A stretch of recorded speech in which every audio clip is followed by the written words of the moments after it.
შემდეგი ეპიზოდი არის ციხის სიტუაციები. ციხის სიტუაციებში იყო შემდეგი მუსიკა მე-6 სერიაში, როდესაც ჩვენი ბატონი გოგი მღერის ცოცხლად გიტარაზე.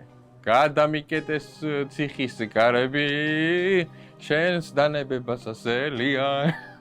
ალბათ ყველას გახსოვს მოკლედ და წავიდა ეს ეპიზოდი.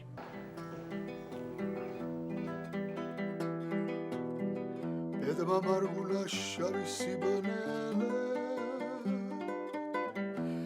დღის ნათელს ჩემთვის არასცალია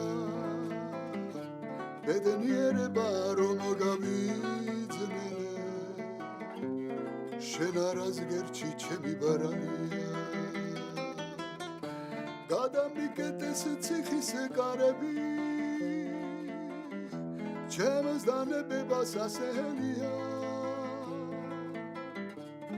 შენ არ გიწყრები მაგრამ ძვირფასო რომ მომიგო